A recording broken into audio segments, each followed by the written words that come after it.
Delhi police crime branch की ASTU anti human trafficking unit ने कल एक रैकेट बस्ट किया है। इस रैकेट में जो हम लोगों ने पाया है वो ये है कि विदेशी महिलाओं को यहाँ पर अच्छी जॉब प्रोवाइड करवाने के नाम पर लाया जाता था और यहाँ पर लाने के बाद उनको प्रोस्टिट्यूशन और पेड सेक्स के लिए इस्तेमाल किया जाता था।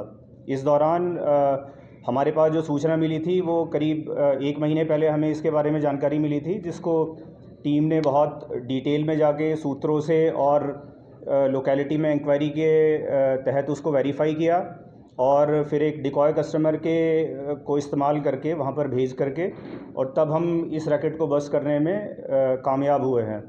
इस ऑपरेशन के इस रेड के दौरान हमने 5 लोगों की गिरफ्तारी अभी तक की है और 10 विदेशी महिलाएं हमें वहाँ पर मिली हैं। फर्दर इन्वेस्टिगेशन इसमें जारी है।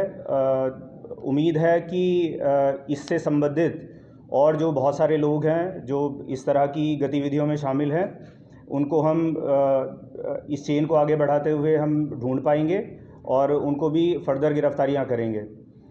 जो गिरफ्तारियां अभी तक हुई हैं उनमें 5 में से 3 फॉरेन नेशनल्स हैं, जिसमें से 2 तजाकिस्तान के रहने वाले 2 तुर्कमेनिस्तान के रहने वाले और 1 उज़्बेकिस्तान का रहने वाला नागरिक है और 2 भारतीय नागरिक हैं। इनमें से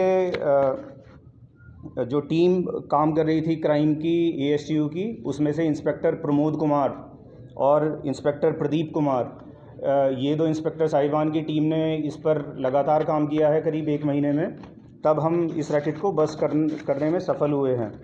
जो एक्यूज़ हमने गिरफ़्तार किए हैं उसमें मोहम्मद अरूब और चंदे साहनी ये एजेंट का काम करते थे, जो क्लाइंट्स को ढूंढ के और ट्रांजैक्शन को अंजाम दिलवाते थे। इससे अलग शेर अली जो कि एक विदेशी नागरिक है, ये लड़कियों को वहाँ से जॉब दिलवाने के बहाने पर यहाँ पर बुलाता था और यहाँ पर अजीज़ा और अहमद ये 2 किंग पिन हैं इस पूरे रैकेट के। ये लड़कियों को इन लोगों को सुपुर्द करके और फिर उनको प्रोस्टिट्यूशन में उन लड़कियों का इस्तेमाल किया जाता था। पासपोर्ट, मोबाइल फ़ोन और कुछ एक दस्तावेज़ हैं ट्रैवल से रिलेटेड जो हमने इस दौरान बरामद किए हैं, उनकी वेरिफिकेशन अभी जारी है। उसके बेसिस पर जो भी फर्दर कानूनी कार्रवाई बन पड़ेगी वो कार्रवाई आगे अमल में लाई जाएगी। धन्यवाद। सर, ये कितना अमाउंट है? अभी तक जो इन्वेस्टिगेशन के दौरान जानकारी आई है रेंजिंग फ्रॉम 10 to 25,000। सर, ये मार्केट में कैसे रैकेट पकड़ा गया? कोई शिकायत मिली थी? किसने शिकायत की थी? मतलब यहाँ से कोई शिकायत आई? Secret information? ये एक अज्ञात सूचना हमारे पास आई थी, जिसको प्रिलिमिनरी वेरिफिकेशन जब करा गया तो पाया गया कि इस तरह की गतिविधियां शायद वहाँ चल रही हैं, लेकिन इसको डेवलप करने में काफ़ी समय इसलिए लगा कि ये बहुत ही क्लोज नेटवर्क में काम करते थे। अगर किसी को इन्हें अप्रोच करना है तो it's not that you have the number, you call them and you can avail their service, तो इसलिए इसको पेनेट्रेट करने में थोड़ा समय हमें लगा। सर, कितने समय से ये चला रहे थे? अभी तक वो पुख्ता जानकारी उस बारे में नहीं मिली है। फ़िलहाल अभी हमें ये पता चला है कि कम से कम 2-3 महीने से तो ये चल रहा था, लेकिन एग्जैक्ट जानकारी फर्दर इन्वेस्टिगेशन में निकल पाएगी। महिलाओं की बात की जाए तो कितनी महिलाओं की बरामदगी की गई? 10 महिलाएं हैं जो हमें वहाँ पर मिली हैं, 10 विदेशी महिलाएं हैं, रेंजिंग फ्रॉम 20 to 35।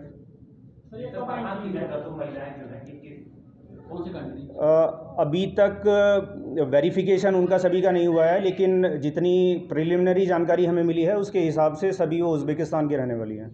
ये सर इंडिया कब आएगी? वो मैटर ऑफ इन्वेस्टिगेशन है, अभी उस चीज़ पर हम जांच कर रहे हैं। कल रात को ये कार्रवाई करी गई है तो बहुत ज़्यादा समय अभी मिला भी नहीं है उस एस्पेक्ट। सॉरी, इनका जैसा कि मैंने पहले कहा कि एक इंटरनल नेटवर्किंग सिस्टम था, जो इनके एग्जिस्टिंग क्लाइंट हैं उन्हीं के रेफरेंस के थ्रू ये नई क्लाइंट्स को एक्सेप्ट करते थे। जो महिलाएं हमें वहाँ पे मिली हैं उनमें कोई भारतीय नहीं है। सर, ये जो उज़्बेकिस्तान में इनका एजेंट है उसका नाम क्या है जो वहाँ से? उसकी इन्वेस्टिगेशन अभी चल रही है। हम जिन लोगों को यहाँ पर कनेक्ट कर पाए हैं उनकी गिरफ्तारी हमने ऑलरेडी कर ली है, और जैसा कि मैंने पहले कहा कि इन्वेस्टिगेशन अभी तो बहुत ही प्रारंभिक। 5 में से एक उज़्बेकिस्तान का है, अली शेर, जिसका अभी तक की इन्वेस्टिगेशन में ये रोल आ रहा है कि वो इनको ल्योर करके यहाँ पर भारतवर्ष में बुलाता था। डॉक्यूमेंट्स वगैरह ये लोगों ने